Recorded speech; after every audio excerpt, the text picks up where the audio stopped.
When I got started in radio, I had no idea which direction I wanted to go in. But here we are, 12 years later, I'm a licensed operator. This is KQ4 LPW. So back in 2015, I think it was, I bought my first ham radio. Wasn't sure if I wanted to get into it or what I wanted to do. But the first radio I bought was this radio right here, the Baofeng UV-5R. And the only reason I bought this because there was a prepper on YouTube that I was following, and he talked about this radio, and it would be good to have. So I ordered it, programmed it, and it's been a great radio. It still works good to this day. I've had it, like I said, for about 12 years, and I have no complaints on this radio. Super easy to program, but as it's gotten older, it's had a problem with storing memory. Sometimes you'll turn it off and your memory won't be there, and you'll have to go in the menu and set it to the name because all it shows is a frequency. But I can't program it with Chirp anymore or the Baofeng software. There's a flaw with these radios, so I had to do it manually. But that was the first radio that I had, and I programmed it, like I said, and listened to it for years and years and years. Then I bought the radio that almost every ham radio operator has, the handy dandy Baofeng UV-5R. And when it comes to this radio, it's either love or hate. I personally like the UV-5R. I can hook this to my beam antenna and hit repeaters 65, 70 miles away. I've even had simplex contacts with 80 miles away hooked to that antenna for 5 watts. So these are pretty good radios. No complaints with this radio whatsoever. But if you're thinking about getting your ham radio license, just know that there is a free radio that is available. And this free radio is from Gigaparts. It is called the Explorer. Let's see here. The Explorer QRZ1. Now this radio here, it's a different animal. It's basically a Baofeng radio with modified firmware. The firmware is okay. Didn't like this radio at first because it doesn't have a quick scan feature. You got to get into the menu to do your scan. But I use this radio in the living room hooked to a vertical on some cheap RG58 coax. And it does pretty good. If I'm away from my primary station, which you can see behind me right here, I use this in the living room to listen, and sometimes I talk simplex on this radio connected to the vertical. Decent radio for what it is. I don't know that I would spend $60 on it, but if you're newly licensed within 6 months, go to Gigaparts or QRZ and do a search and find the link to get this your radio. Now they will try to bundle software with it and a cable and something else. I can't remember what it was. But you don't necessarily have to do that. If you finagle your shopping cart around, you can get this shipped to your door for less than 10 bucks. I think I got $7 in mine. Because I will tell you, the Baofeng cable that you use to program the UV-5Rs and probably all the other Baofengs will work with the QRZ radio. And the Chirp software will work with this radio. I didn't use the software that came with it with this radio because something with the PL tones, it didn't do them correctly, and I could not hit any repeaters. So I tried it with Chirp and it worked very well, but I ended up in the end programming this by hand, and it done good. So that's kind of been my evolution up until this point. I didn't get licensed till October of 2023. October the 23rd, 2023. Got my tech. Then once I got my tech, I was like, hey, I need to buy me a new radio. So I did. What you can see behind me is the Yaesu 2980R. This radio is phenomenal. It's single band, 2 meter only, but it will put out 80 watts.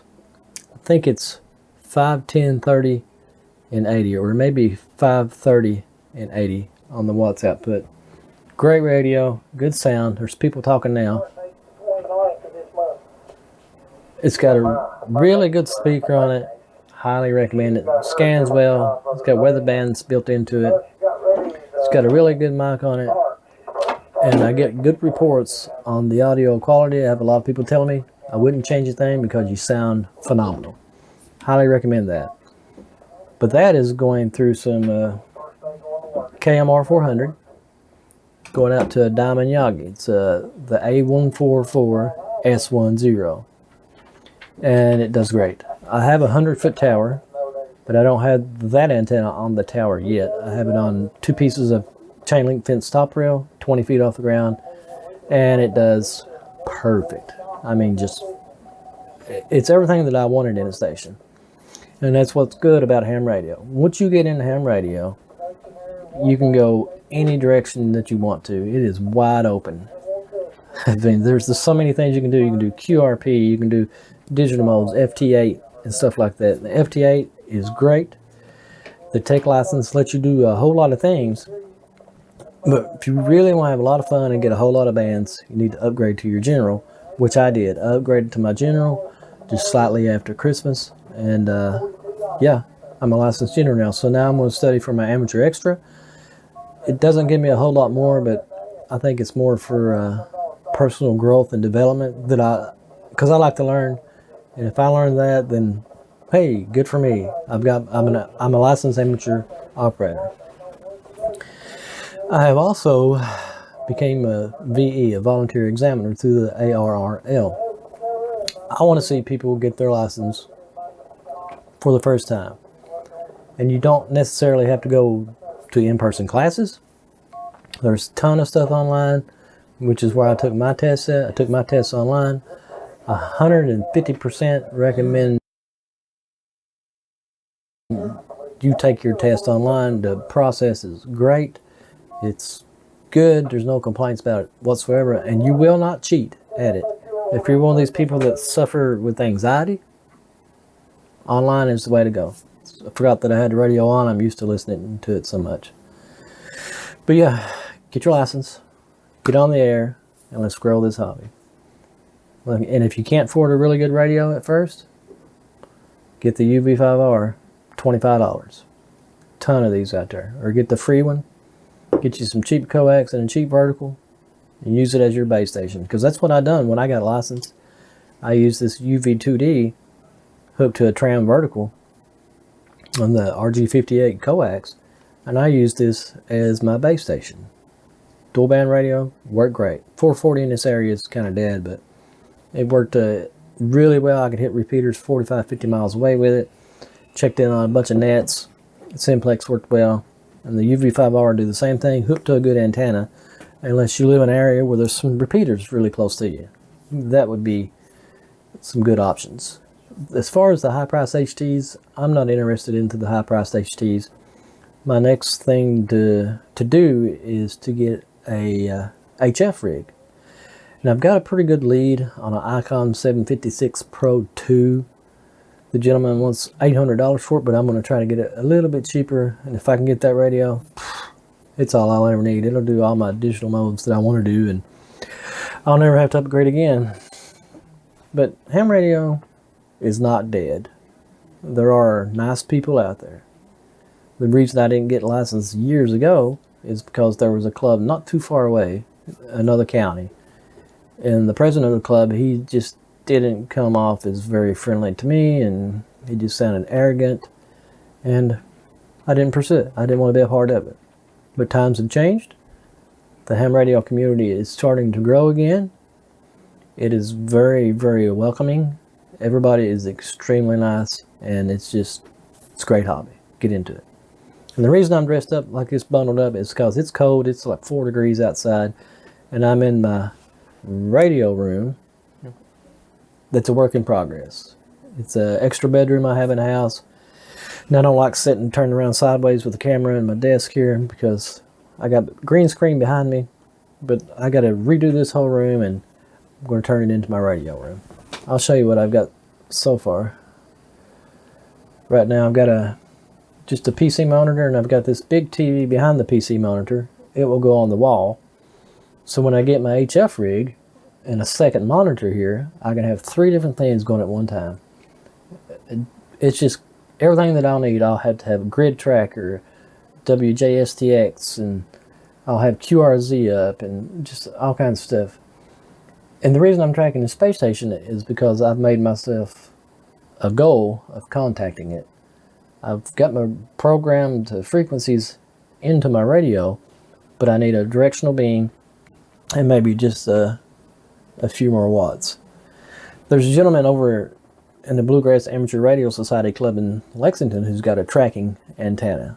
So I may try to hook up with him and try to get one of these tracking antennas built, put a Yagi on it, 25 watts, track it as it goes across the sky. Should have a pretty good success at contacting it. Right now I've been trying it with a vertical and it just won't work. Well, it could, but not had a good pass yet, and there's a lot of traffic on there, and I think the 5 watts that I'm using on that radio, which would be the QRZ one, might not be enough to get me into it, but people have done them on HTs. I know a guy that used the Baofeng UV-5R and got into the space station, so it can be done. But anyway, this is my first video on the channel. I wanted to put something out to introduce myself to you and to the channel and what we're going to do, and I'll try to bring you along as I do things, like when I work on my radio room and upgrade equipment. I guess we can call it KQ4LPW right now until I come up with a channel name. I was thinking ham radio on a budget, but I don't know. It's up in the air. So if you see the title change, don't freak out. It's still me. But anyways, I am going to get out of here, guys. I got some stuff to do today, but I wanted to put something up real quick and just introduce you to ham radio if you've not been around it, which you probably are if you're watching this video, and where I went to in ham radio from where I started. It's going to be a fun ride. I can't wait to share all this with you. Oh, and before we go, you see the Morse code, the CW chart on the wall? Back in the 90s, I studied it, and I made this out of memory, so I do know CW, but I haven't got anything to put it in practice yet. In the 90s, I would tap it out on the table, just to kill time, something to do. Thought it was cool back then. Never thought I would ever use it. Never wanted to be a ham radio operator, but here we are. 2024, I'm a general. But anyway, guys, I'm out of here. I'm done rambling. Thanks for stopping in. Like and subscribe to the channel, and we'll show you how to build a station on a budget. Peace.